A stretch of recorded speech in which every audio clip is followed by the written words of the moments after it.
Hey everybody, how's it going? Welcome to another episode of Finishing Below. Hopefully you guys are having a good week. This week was absolutely crazy for me. If you guys saw the amount of content I wrote, you know that's true because there was one day I think I did 3 or 4 articles in a day and it was just ballistic. But anyways, there's a lot of stuff I want to talk about. I'm going to touch on everything very, very lightly. So if you guys want to know more about them, be sure to check out the links down in the description below so that you guys can read my entire article on them because I would just touch them very lightly here so that this video doesn't end up being something really long. So kicking off the week, we had news and information about a new film called Four Towers, and this is actually going to have Scott Adkins and Dolph Lundgren in it together. I believe this is the 4th film that they'll be working on together. One of the cool things about it, though, is it's actually going to have some really, really interesting knife fights. So Dolph has been training. I guess you could say he's improving his knife skills. Hopefully, that means that we'll be able to see Scott fight Dolph in this film, but there have been hits and misses when these two are paired together. So I'm hoping that this is going to be a good, solid action film that we'll be able to enjoy for a really, really long time in the future. But for now, it's just something that's announced. And again, this just shows you how many films Scott Adkins has lined up. Even though he's turned down The Kickboxer, he's got plenty of other movies that he's going to be in. And I think fans are going to be very happy about that. All right, moving forward, we also had a tip from one of our readers.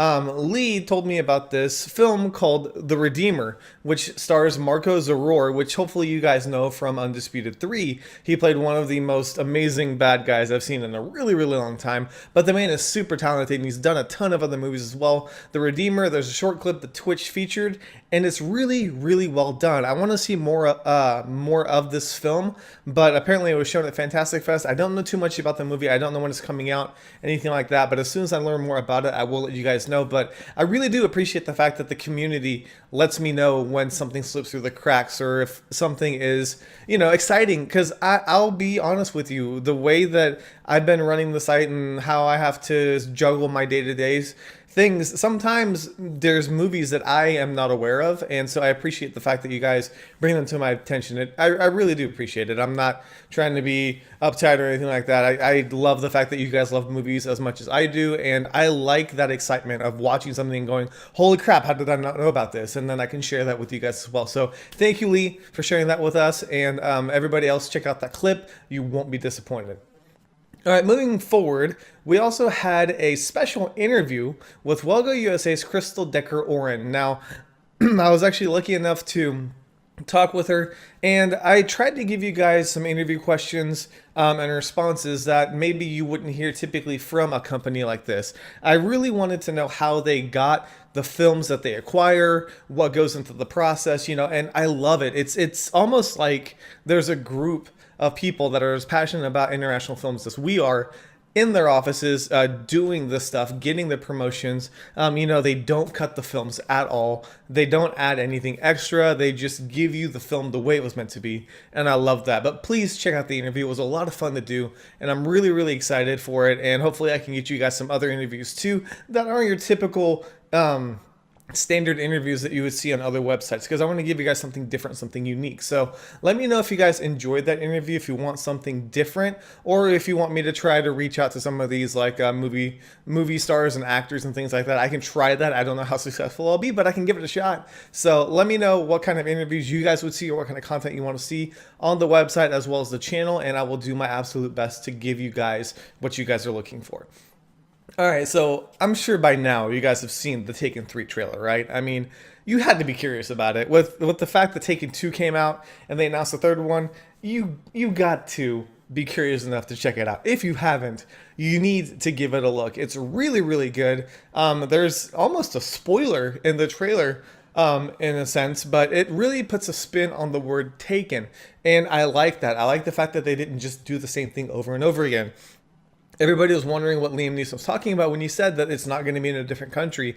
There isn't going to be any kidnapping, and he's absolutely right. It's a very different tone, and some people think that it's very, very strange for the franchise to go in that direction, but I see it more as a revamping. This may be the final film, it'd be nice to end it at the trilogy. But if you look at the Fast and Furious franchise, they reinvented themselves and took it in a different direction so that they could continue with it. So I'm not saying that we'll be seeing Liam Neeson playing this character for much longer. I'm just saying that it's good to inject something different into a franchise to make it feel fresh and to get people excited about it. And that's exactly what it's doing. And I think it's going to be an amazing film. Only thing I'm worried about is the director is the same as the second film. And one of my main gripes was how the choreography was filmed. So hopefully they change that editing style so that we can follow the action a little bit better. Okay. Next up, we had some really weird news about the fact that there may be a Rush Hour TV show. Now, before any of you guys facepalm and throw your keyboards or whatever you do, Jackie Chan and Chris Tucker, I don't think they're going to be linked to this. I really, really don't. Unless Chris Tucker is just needs to get back in the spotlight. Jackie is not going to have time for this. There's no way he's going to be able to do it. But the fact is, they're trying to get this going. Obviously, it's going to be a serialized thing where you could do two cops trying to stop certain criminals or solve mysteries, things like that. It's been done before, though, with Sammo Hung and Martial Law. And it's really weird to pair those two together, but Jackie actually turned down the role that Sammo got because he was doing Rush Hour. So it doesn't make any sense that Jackie would come back, especially to the franchise, the Rush Hour franchise, probably one of his least favorite franchises in his career. And I'm not saying that to bash Rush Hour in any way, shape, or form. The first one was good. The second one was decent. The third one, I don't think anybody acknowledges the third one happened. But the thing is, Jackie doesn't understand the humor. He doesn't see why it's so popular. And I just feel like they just need to let this horse die. It's already dead. They're just beating it now. But it's just, why? Why would you even want to do it? It's one of those things where if you take the core concept of two cops who are at odds against each other and they're working towards a common goal, that's not something that has to be Rush Hour specific. You can make a different franchise, and I'm going to go on a different rant here, but I feel like a lot of times these producers want to make something but twist it a little bit. Like one of the best examples I can think of, it's a mystery genre, I'm sorry, but Elementary, which is Sherlock Holmes, except it's in New York, and it's Watson, except it's Lucy Liu, a chick. And so the next thing you know, you could have just took that same concept and said, okay, it's not going to be Sherlock Holmes, it's going to be something different. And I feel like they could do that with the Rush Hour TV show. It doesn't have to be Rush Hour. I don't see why they want to tie that to it, because it may end up hurting the show because of it. But anyways, I'm done ranting about that. I'm sorry, I went off on a little tangent. I'm a mystery fan as well sometimes. So anyways, I just don't know why they decided to go that route, but I'll let you guys know. Right now, it's just being pitched. I've heard it's been pitched to CBS. I don't know if they're going to take it. I don't even know who's going to be attached to it. Brett Ratner apparently is a producer. No big surprise there. But as of right now, it's not something that's definitely going to happen. It's just a concept that's going around, and they're trying to get studios to get interested in it. All right, so next up, we had some very, very interesting news about Crouching Tiger, Hidden Dragon. Now, I don't know if you guys have been following this or not, but apparently the second film, the sequel, I think it's called Green Dynasty, it is going to be released in IMAX theaters and on Netflix on the same day. Now, this has never happened before, and because of that, there's been a huge amount of backlash and kind of resistance to this idea, because pretty much all of the big theaters in the US have said no, they are not going to be showing Crouching Tiger, Hidden Dragon 2 when it releases, because of the fact that it's available on Netflix. Now, there are different reasons for this. Obviously, it takes a dip into the money that movie theaters make. At the same time, I can see why they're passionate about the fact that they want you to watch a movie in their theater, not just because of the money, but because it's very different to watch a movie in theaters as opposed to on a screen on your phone, on a 5-inch screen, something like that. So I can understand that, but I am really curious about the fact that people have that choice. This is really going to combat piracy in a very, very different way, because why pirate the movie if you can just stream it on Netflix?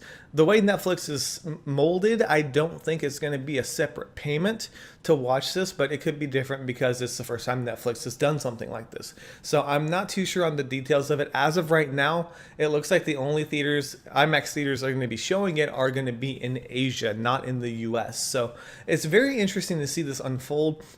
And I'll let you guys know more as I find it out.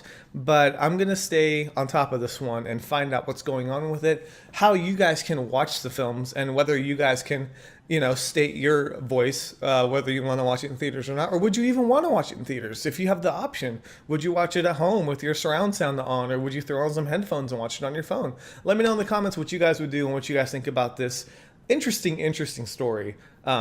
But I just don't know how it's going to unfold. It's going to be next year before this movie comes out, and it's just going to be very interesting to see how movie theaters and audiences react to this type of information and this type of news. All right, I'm done talking about stuff. Let's get to some more trailers.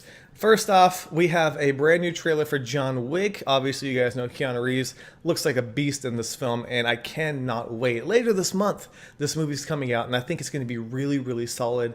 I'm looking forward to it. I know a lot of you guys are as well, so be sure to watch the trailer and enjoy what more footage that we get.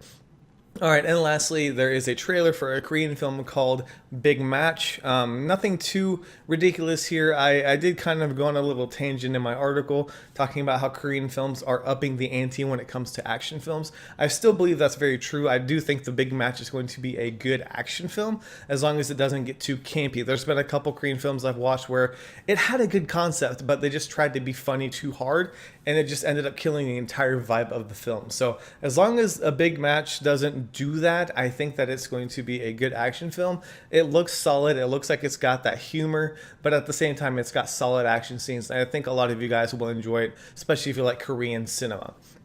Okay, and rounding out this video, I also did a review for Project A. Yeah, it's been a busy week. I wanted to watch some other movies, but just the way the schedule happened, I felt like I needed to go back to an old, just good old classic. And so I popped in Project A and watched that and just kind of did a review on that. So hopefully you guys don't mind. There's a ton of movies on my to-watch list, so I'm going to try and get to them as soon as I can. But that is really it for this week. I'm sorry that I don't have more to share with you guys. I wanted to do a different video, but I hit a couple snags on the camera equipment that I was trying to use and the software, and it just wasn't good. So maybe next week I can do something special for you guys. But thank you guys so much for watching. Thank you for subscribing. Thank you for commenting. You guys are simply amazing, and I really do appreciate it. That's everything I have for the week. Obviously, I did blitz through all these articles, so be sure to check them out on my website, martialartsmoviejunkie.com. That's all I got. Okay, so I messed up my own outro because I've been filming too many different videos. That was going to be my outro for my Let's Plays. Let's do the actual one, shall we? Thank you guys so much for watching. This is K Miller, and this week, it's been finished.